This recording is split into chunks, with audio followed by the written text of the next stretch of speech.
The certified letter demanding $250,000 arrived on the same day I buried my father, and that's when these power-hungry HOA board members made the biggest mistake of their pathetic lives. Picture this. I'm standing in my driveway at 3 p.m., still wearing my funeral suit, red cemetery dirt clinging to my dress shoes.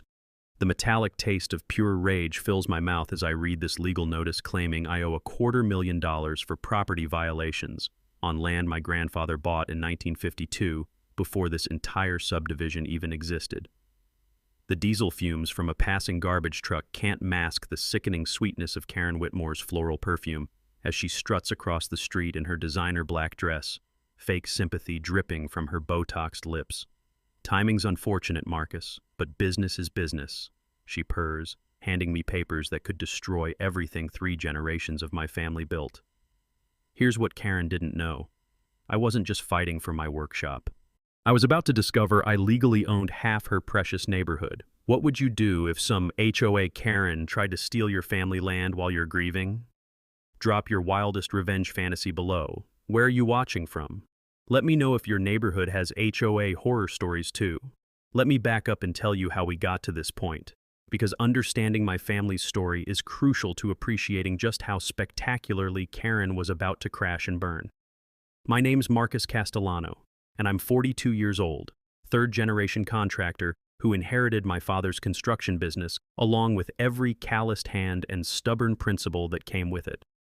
The property where this whole mess started is a 3-acre spread that my grandfather, Antonio, bought back in 1952 for $800 cash. Picture this. Back then, our land was surrounded by nothing but cornfields and cow pastures as far as the eye could see. The house is modest, a 1,200-square-foot ranch that's seen better days but still solid as granite. What really matters is the large workshop where the hum of my welding torch mingles with the crunch of gravel under steel-toed boots, carrying on traditions that stretch back 70 years. I'd recently gone through a messy divorce, and my 16-year-old daughter Emma visits every other weekend. She's the light of my life, and watching her learn to use Grandpa's old tools in that same workshop where he taught my father, and my father taught me, well, that land represents everything worth fighting for. Now, let me introduce you to the antagonist of our story. Karen Whitmore, age 38, a former pharmaceutical sales rep who reinvented herself as a community advocate after moving into the Willowbrook Estates development 8 years ago. Karen stands about 5'6" in her designer heels, with the kind of aggressively blonde hair that screams, "I demand to speak to your manager," from 3 blocks away. Her overpowering floral perfume announces her presence like a toxic cloud, and she lives in a 4,200-square-foot colonial, complete with manicured lawn and an imported Italian fountain that probably cost more than my truck. Karen got herself elected HOA president through a combination of social manipulation, proxy votes from snowbird neighbors, and what I can only describe as weaponized passive aggression. She's the type who smiles while stabbing you in the back, then acts shocked when you bleed on her carpet. Here's how the neighborhood evolved around us. My family's land predates everything by half a century. Until 2003, we were still surrounded by farmland. Then Hartwell Properties bought up 200 acres and built a 47-home subdivision literally around our property. The developer offered my grandfather $400,000 to sell out serious money back then. But Grandpa refused, God bless his stubborn Italian soul, and the land passed to my father when Antonio died in 1994. As more families moved into their pristine suburban paradise, they became increasingly hostile about my eyesore workshop. Never mind that we were here first. Never mind that my business operates completely within city ordinances. The texture of worn leather from grandfather's surveyor tools, still sharp and precise after 70 years, reminds me daily that some things are worth preserving regardless of what others think. Karen's campaign against me started small. Noise complaints for 7 a.m. work starts, even though city ordinance allows construction at 6 a.m. She demanded I move equipment behind site barriers to protect precious property values. She claimed my business brought undesirable elements to their family-friendly neighborhood code language I recognized but chose to ignore initially. The harassment escalated systematically. She got city inspectors to visit my property 6 times in 3 months, desperately searching for violations. They found nothing because there was nothing to find. Everything I do is legal, permitted, and professional. But Karen wasn't finished. The final straw came in the form of that $250,000 fine for unauthorized structures and environmental violations.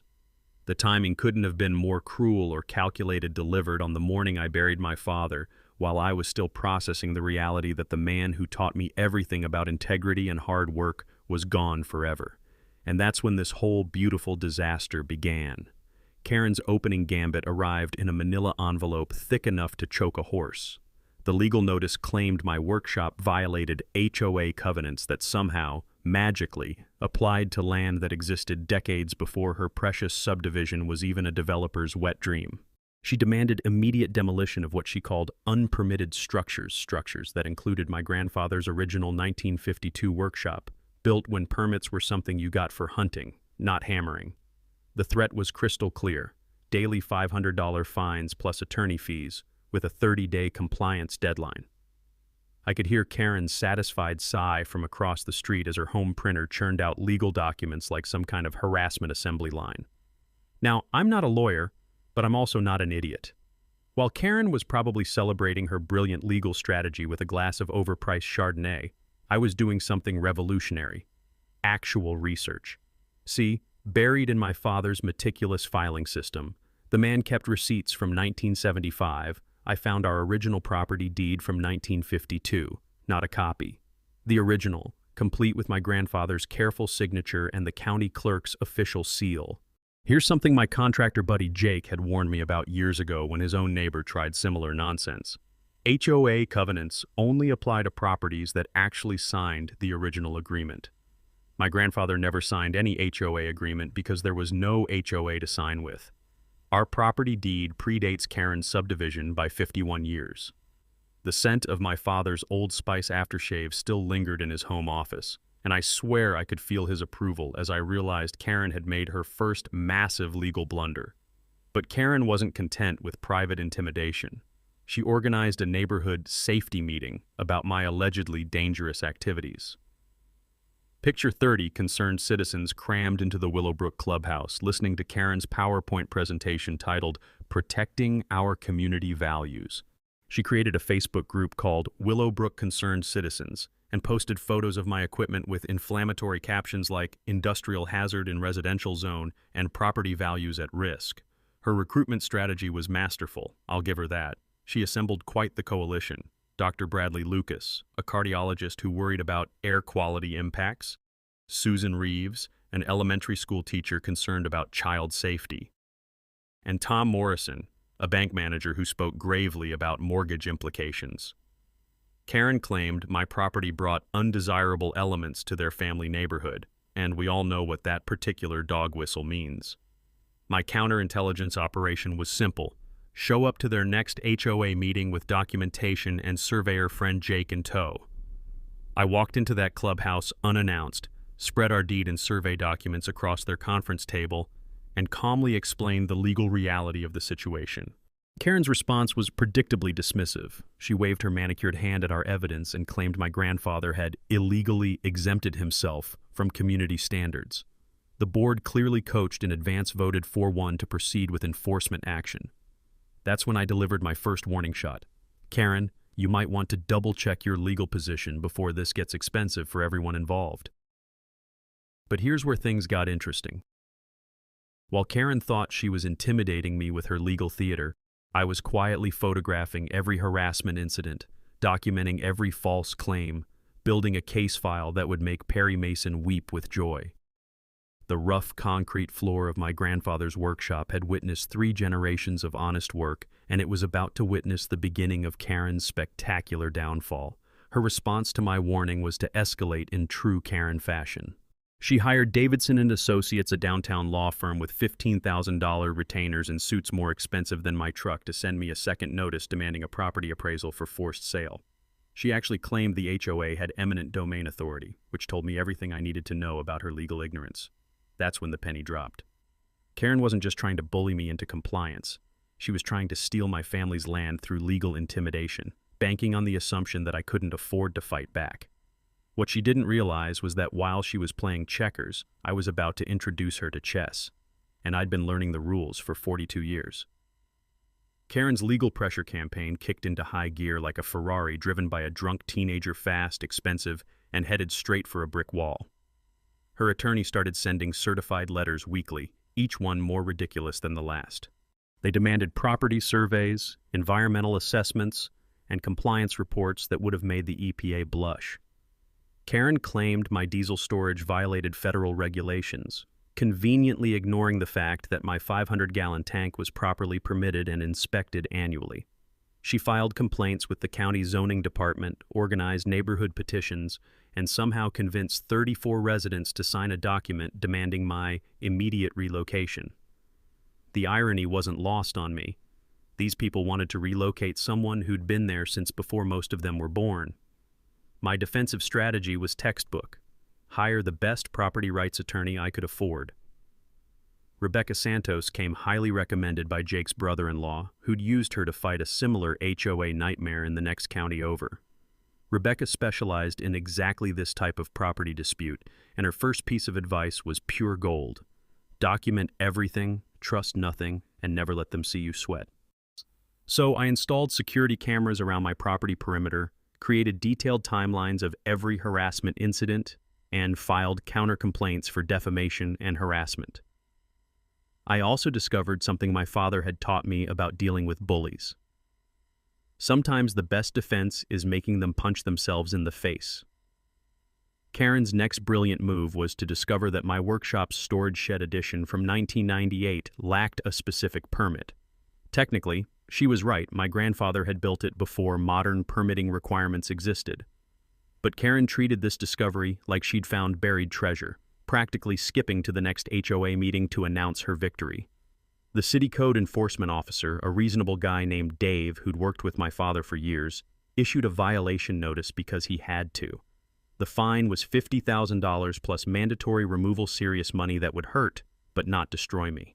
Karen celebrated prematurely at the next HOA meeting, already planning how to spend the legal fees she thought she'd collect. What Karen didn't know was that I'd been conducting my own research project. Every evening after work, I'd been visiting the county recorder's office, digging through basement archives that smelled like old paper and broken dreams. Those fluorescent lights buzzed overhead while I photocopied documents dating back to the 1940s, and that's where I found the first crack in Karen's perfect little world. The original subdivision plat maps told a fascinating story. See, when Hartwell Properties developed Willowbrook Estates in 2003, their surveyor made what my old contractor friend Pete would call a whoopsie. They'd included 0.3 acres of my family's land in their development plan. Land they didn't own, couldn't sell, and had no right to develop. But wait, it gets better. Several houses in Karen's precious neighborhood were built partially on my property. The foundation of 1247 Maple Lane crossed my boundary by 8 feet. The garage at 1251 Maple extended 12 feet onto my land. And the crown jewel? The HOA's community playground sat entirely on property my grandfather had paid taxes on for 50 years. My evening research sessions revealed something even more interesting. Buried in a dusty filing cabinet marked Water Rights 1950 to 1960, I found a 1953 agreement granting my grandfather exclusive water rights to the natural spring that fed the entire area. Every drop of water flowing through Karen's retention pond, every sprinkler system keeping those pristine lawns green during drought seasons, every gallon feeding that ridiculous Italian fountain, all of it came from my spring. Karen had been violating my water rights for 8 years without even knowing it. The sweet irony was delicious. While she was trying to fine me into bankruptcy, she'd been stealing my water to maintain her perfect suburban paradise. I kept these discoveries to myself, following Rebecca's advice about not showing my cards too early. Instead, I quietly commissioned a professional survey team to remap my entire property using GPS coordinates and modern equipment. The results confirmed what those dusty county records had revealed. 12 houses encroached on my land. The HOA common area was actually my private property, and Karen's own backyard gazebo crossed the property line by 8 feet. The mini twist that would change everything? While Karen thought she was closing in for the kill with her permit violation discovery, I was sitting on information that could literally force half the neighborhood to relocate their homes. But I wasn't ready to play that card yet. Sometimes the best revenge is letting your enemy think they're winning right up until the moment they realize they've been digging their own grave. Karen had no idea she was about to learn a very expensive lesson about the difference between property law and wishful thinking. Karen's escalation to federal authorities was like watching someone call in an airstrike on their own position. She reported me to every agency with acronyms, claiming I was running an illegal business from residential property and creating safety hazards that threatened the entire community. Health department, fire department, zoning enforcement, even the EPA, Karen wanted them all to rain down bureaucratic hell on my little operation. The inspection circus that followed was something to behold. 4 different agencies descended on my property within 1 week, clipboards in hand, looking for violations that existed only in Karen's fevered imagination. The fire department found my equipment properly stored and my workshop up to code. The health department discovered no contamination, no improper waste disposal, nothing. Zoning confirmed I was operating within residential guidelines. The EPA inspector actually complimented my environmental compliance. Karen's response to these clean bills of health? She accused every single inspector of corruption and demanded second-round inspections from state-level agencies. Watching her melt down in front of the city council was like witnessing a Karen final boss battle, all the classic moves deployed with increasing desperation. Meanwhile, my attorney Rebecca was educating me about something called adverse possession that made my blood run cold. She explained it in terms that would haunt any property owner. If someone encroaches on your land for 20 years without your objection, they can legally claim ownership of that land. The clock had started ticking when Hartwell Properties built those first houses in 2003, and we were already approaching the danger zone. The texture of those worn leather law books in Rebecca's office felt soft as fabric between my fingers as she showed me case after case of property owners who'd lost land through legal ignorance. I had a narrow window to reclaim what was rightfully mine, but I had to act strategically. Karen's media campaign was her next masterstroke of stupidity. She contacted Channel 8 News about the commercial operator threatening residential safety, arranging an interview with reporter Jessica Mills. Karen portrayed herself as the brave community leader fighting to protect property values and family safety from my allegedly dangerous operation. The beautiful thing about the truth is that it has this annoying habit of surfacing when you least expect it. When Jessica Mills showed up with her camera crew, I was ready. I didn't get angry, didn't raise my voice, didn't give them the unhinged property owner footage they might have expected. Instead, I calmly presented documentation. My permits, my grandfather's original deed, the timeline of harassment, and Rebecca's legal analysis of the situation. Jessica was a real journalist, not just another talking head looking for easy drama. She recognized the difference between a legitimate news story and a neighbor dispute gone nuclear. The segment that aired wasn't zoning violation threatens neighborhood. It was HOA overreach, when property rights collide with suburban expectations. Karen's fury at the biased reporting was spectacular. She called the station, demanding retractions and claiming conspiracy. But here's where her escalation truly backfired. I'd filed a public information request for HOA financial records, and what I found in those musty cardboard boxes made Karen's media meltdown look like amateur hour. The HOA had spent $47,000 on legal fees fighting me money that came from a special assessment charged to every homeowner in the subdivision. Karen had been funding her personal vendetta with her neighbors' money, and most of them had no idea where their mandatory fees were going. The scent of old paper and broken trust filled the air as I documented expense after expense that benefited no one except Karen's ego and her attorney's bank account. Several neighbors started asking uncomfortable questions about the unauthorized spending. Why were their quarterly assessments doubling? Where was the money for road maintenance and landscaper improvements? The answers were sitting in Davidson and Associates' billing statements. Hundreds of hours billed for researching ways to destroy a neighbor who'd committed the crime of existing before their subdivision. But the real mini twist came when I discovered something that would make Karen's legal position collapse like a house of cards. Hidden in the HOA's incorporation documents was a requirement that the president must be a resident of the community for at least 10 years before taking office. Karen had only lived in Willowbrook Estates for 8 years. Her entire presidency was technically invalid. Every vote she'd cast, every decision she'd made, every legal action she'd authorized, all of it was null and void according to the HOA's own bylaws. Karen had been playing dictator in a game where she wasn't even qualified to participate. The woman who thought she could steal my family's legacy through legal intimidation was about to discover that the law is a double-edged sword. and she'd been holding it by the wrong end this entire time. The title search that changed everything cost me $847 and 3 weeks of waiting, but it delivered information worth more than Karen's entire McMansion. When that thick envelope arrived from Stewart Title Company, I knew I was holding either my salvation or my financial ruin. What I found inside was better than Christmas morning and worse than Karen's worst nightmare combined. The comprehensive title search going back to the 1920s revealed a shocking detail that made my contractor's brain practically short-circuit. Hartwell Properties had never obtained proper easements for road access to the entire subdivision. Every single homeowner in Willowbrook Estates accessed their property by driving across land that legally belonged to me.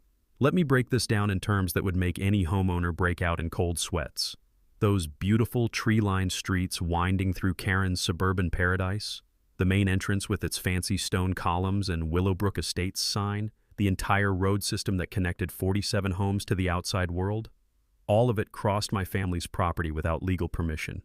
The original 1952 boundary survey was more accurate than the 2003 subdivision survey, and the developer's surveyor had made a 12-foot error on the eastern boundary line. That error compounded across the entire development like a mathematical virus, affecting 31 of the 47 homes. My property included the HOA clubhouse, the community pool, and that precious main entrance Karen loved so much. Rebecca nearly dropped her coffee when I showed her the documents. "Marcus," she said, her voice barely above a whisper, "you don't just have property rights violations here. You have the power to shut down an entire neighborhood." The financial implications were staggering.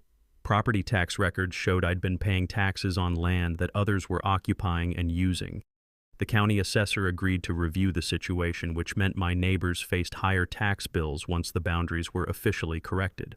Insurance companies would demand new surveys before renewing policies. Several mortgage companies had already been notified of the boundary disputes, and property values weren't just at risk, they were in free fall. Karen's panic response was immediate and predictable. She called an emergency HOA board meeting, suddenly interested in reasonable compromise after months of legal warfare. Gone was the imperious tone and threats of financial destruction. In its place was a desperate woman offering $75,000 for easement rights to land worth 10 times that amount. "This is just an innocent mistake by the previous developer," she pleaded, as if saying it enough times would make it true. "We can work this out like neighbors." But the water rights bombshell was still waiting to detonate. My grandfather's 1953 agreement gave me exclusive control over the natural spring that produced 50,000 gallons per day water that Karen's neighborhood consumed at a rate of 35,000 gallons daily for irrigation, and that ridiculous retention pond. I could legally shut off their water supply tomorrow, and with summer drought season approaching, those pristine lawns would become brown wastelands within weeks. The HOA faced a choice between paying me $200,000 to drill new wells and install water infrastructure, or negotiating fair compensation for decades of unauthorized use. Karen had spent $47,000 trying to destroy me, but solving the water rights issue alone would cost 4 times that amount. As I sat in my grandfather's workshop, surrounded by tools that had built honest livelihoods for 3 generations, the irony was beautiful. Karen had tried to bankrupt me with legal fees and fictional violations. Instead, she'd handed me leverage that could force her entire neighborhood into financial ruin. I held all the cards: property rights, water rights, access control, and the legal authority to demand compensation for decades of trespassing. Karen's leadership credibility was destroyed, her supporters were abandoning ship, and the neighborhood unity she'd claimed to protect was fracturing along financial lines. The woman who delivered legal threats on my father's funeral day was about to learn that sometimes karma doesn't just come for you, sometimes it brings friends. Building the team that would bring down Karen's little empire felt like assembling the Avengers, if the Avengers specialized in property law and had a grudge against suburban tyrants. Rebecca Santos remained my legal anchor, a property attorney who'd cut her teeth fighting developers and HOA bullies across 3 counties. She had this way of explaining complex legal concepts that made perfect sense, like when she broke down easement law. Think of it as your neighbor using your driveway every day for 8 years, then claiming they own it because you never said no. Jake Morrison, my surveyor friend, became our technical specialist. This guy could read property maps like most people read grocery lists, and his GPS equipment was more precise than NASA satellites. Jake created detailed boundary maps that showed every single encroachment down to the inch 12 houses, one clubhouse, two roads, and a playground all sitting pretty on my family's land. Elena Rodriguez, my accountant, crunched numbers that would make Karen's neighbors reach for antacids. She calculated the HOA's potential financial exposure at $650,000. $200,000 for legal defense, $300,000 for new surveys and title insurance, and $150,000 for water infrastructure. My costs? A measly $25,000 for surveys and legal fees. Sometimes the best offense is making defense too expensive to sustain. Dave Kowalski, my contractor buddy who'd worked with my father for 15 years, helped document every improvement I'd made to the property. We photographed structures, cataloged equipment, and created a timeline showing decades of legitimate use and proper maintenance. Dave's expertise would be crucial if this went to court. Nobody knows construction standards like someone who's been building for 30 years. Sarah Lucas, an environmental consultant Rebecca recommended, analyzed my water rights with scientific precision.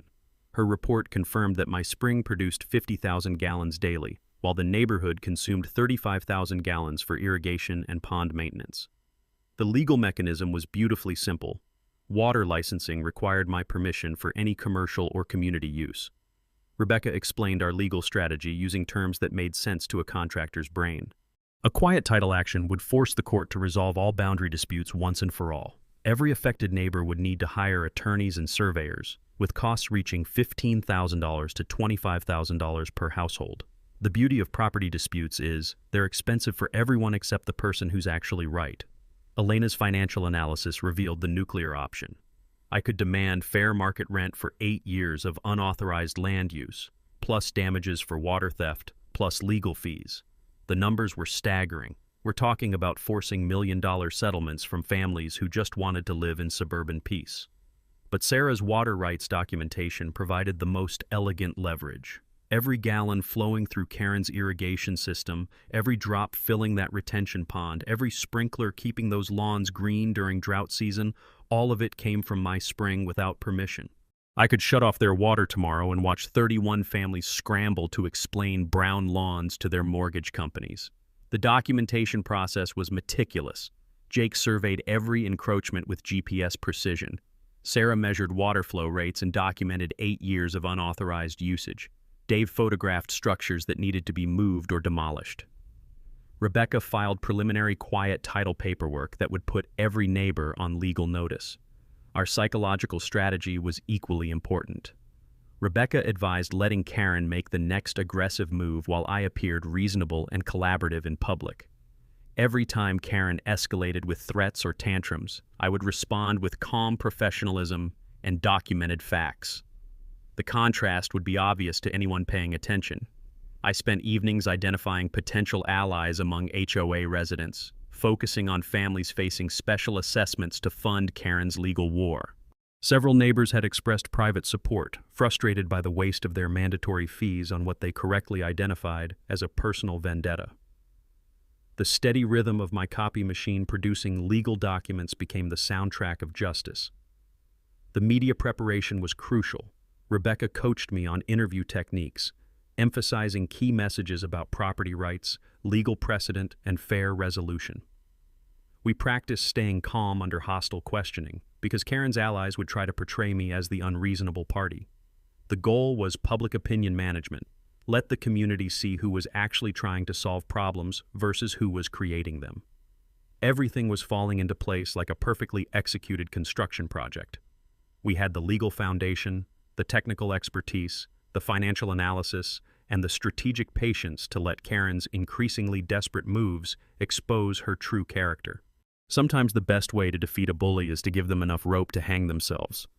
The woman who'd tried to steal my family's legacy was about to discover that preparation beats desperation every single time. Karen's descent into full-blown desperation was a masterclass in how not to handle a losing position. She called an emergency homeowner meeting, demanding a special assessment of $500 per household to fund what she dramatically called the fight for our community's future. Standing at that clubhouse podium in her power suit, voice cracking with manufactured emotion, She painted me as some kind of property rights terrorist holding their neighborhood hostage. The response was brutal. 23 families flat out refused to pay additional fees for what they correctly identified as Karen's personal war. The Jenkins family stood up and asked why their quarterly fees had tripled without explanation. The Rodriguezes demanded an audit of HOA spending. Even Dr. Lucas, one of Karen's original supporters, publicly questioned the wisdom of throwing good money after bad. The HOA board hemorrhaged members faster than a sinking ship. 2 directors resigned within a week, citing concerns about fiscal irresponsibility and poor leadership. The remaining board voted 3-2 to continue the legal fight, but their enthusiasm was evaporating like morning dew in hell. That's when things got criminal. My security cameras, thank God I'd installed them, caught someone damaging my equipment at 2:17 a.m. on a Tuesday. The footage was crystal clear. Dale Whitmore, Karen's husband, slashing my truck tires with a utility knife, then spray painting "Move" across my workshop door. The man actually looked directly into the camera at one point, as if he wanted to be identified. The police report was filed by 8 a.m. Detective Rodriguez, who'd gone to high school with my father, shook his head as he reviewed the footage. "Marcus, I've seen stupid, but this is weapons-grade stupid. Guys looking at criminal mischief, vandalism, maybe harassment charges."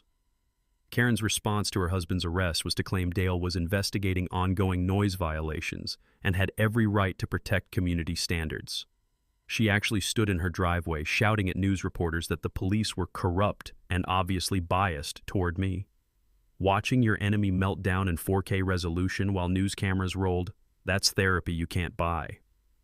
I maintained my measured response, filing a restraining order against Dale and increasing security with motion-activated lights that could illuminate a football stadium. Every harassment incident went into Rebecca's growing case file, building toward a lawsuit that would make Karen's legal fees look like pocket change. But Karen's most spectacular failure was yet to come. City Councilman Roger Pike, a decent guy who'd served our community for 12 years, received an unexpected visit from our HOA president. Karen showed up at his office with a $10,000 campaign contribution and a request that he pressure the zoning department to condemn my property as a public nuisance. Pike did exactly what any honest politician should do. He reported the attempted bribery to the district attorney and kicked Karen out of his office. The local newspaper picked up the corruption story within hours, and suddenly Karen's crusade against me became a sidebar to her attempted subversion of local government. The financial pressure was mounting like water behind a cracking dam. The HOA bank account, once flush with homeowner fees, had dwindled to $8,000 after spending $63,000 on anti-Marcus legal campaigns. The board treasurer, a mild-mannered accountant named Steve Peterson, went public with the spending records during a community meeting that devolved into absolute chaos. Homeowners learned their mandatory fees had funded hundreds of attorney hours, private investigators, environmental consultants, and legal filing fees, all to attack a neighbor who'd committed the crime of existing before their subdivision.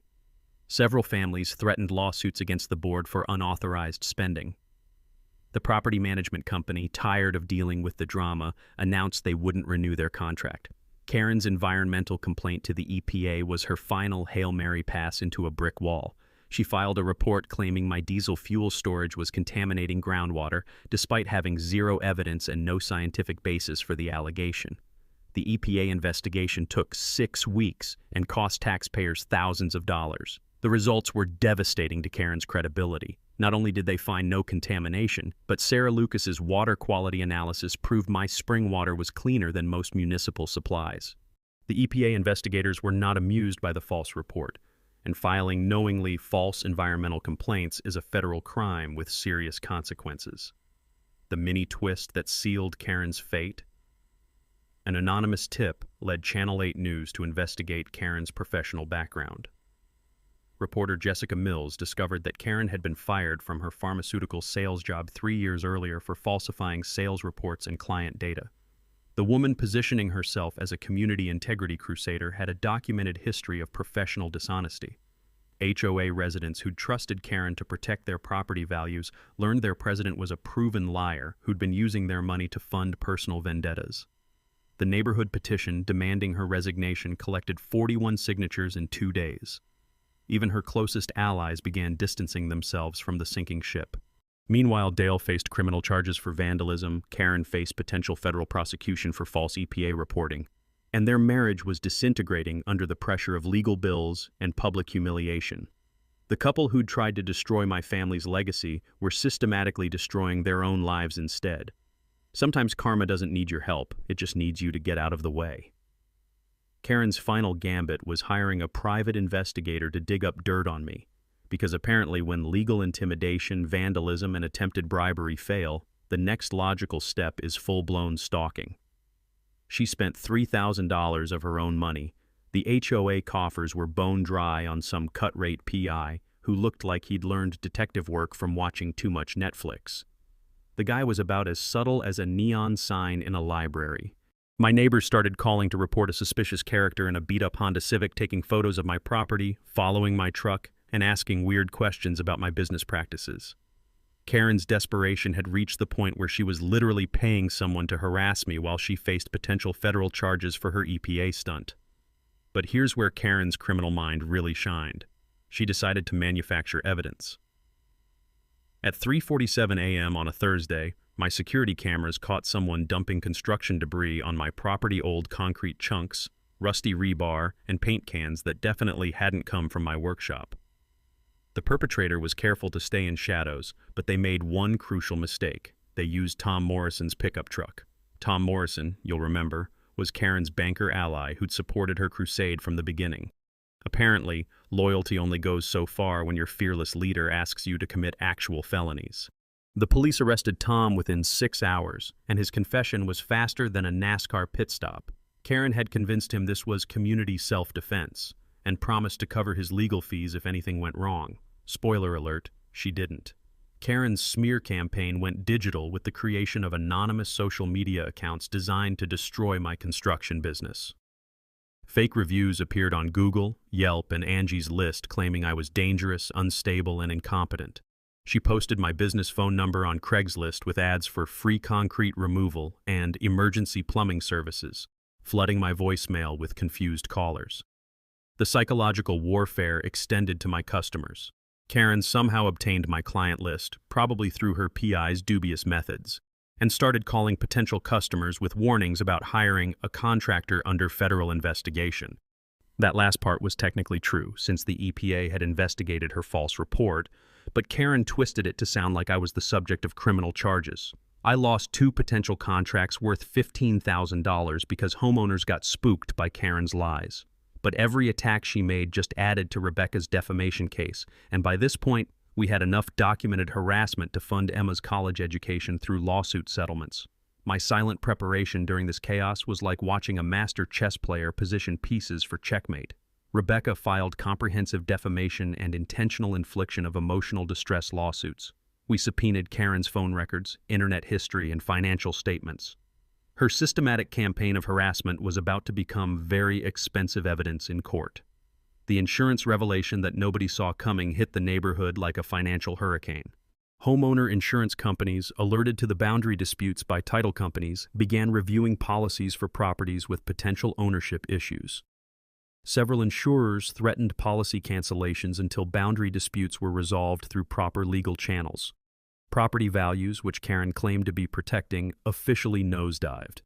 Real estate agents started warning potential buyers about Willowbrook Estates, using phrases like ongoing litigation, boundary disputes, and title defects. The very problem Karen said she was preventing, declining property values, became reality because of her actions.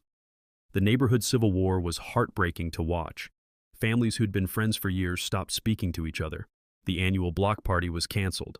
Children were forbidden from playing with kids whose parents had chosen the wrong side in the Marcus versus Karen conflict. HOA board meetings required police presence to maintain order, as shouting matches erupted over every agenda item. Karen's supporters dwindled to a handful of die-hard allies who seemed more motivated by sunk cost fallacy than actual belief in her cause. The rest of the community finally understood what I'd known from the beginning. Karen's war against me was never about property values or community standards. It was about power, control, and a narcissist's inability to accept that she couldn't bully everyone into submission. My community outreach strategy was simple and effective.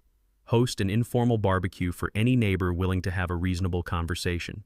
18 families showed up, and I explained my legal position without once attacking Karen personally. I offered formal easement agreements at fair market rates, showed my willingness to work within the community, and demonstrated that I'd never been the problem. The federal investigation escalated when the EPA referred Karen's false reporting to the FBI. Filing knowingly false environmental complaints isn't just a bureaucratic nuisance, it's a federal crime punishable by up to $250,000 in fines and potential jail time.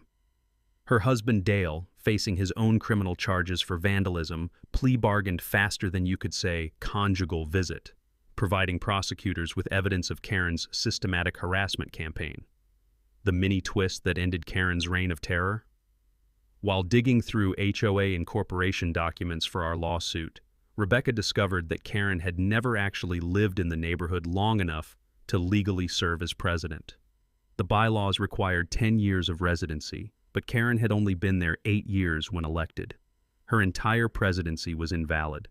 Every vote she'd cast, every legal action she'd authorized, every assessment she'd imposed, all of it was legally void. Karen's supporters scattered like roaches when the lights came on, abandoning the woman who'd led them into financial and legal disaster. The texture of sweet vindication felt better than my grandfather's worn leather tools, smoother than justice served ice cold. The town hall meeting that would end Karen's reign of terror was standing room only, packed with 200-plus residents who'd driven from 3 counties to witness what the local newspaper had dubbed the Willowbrook Showdown.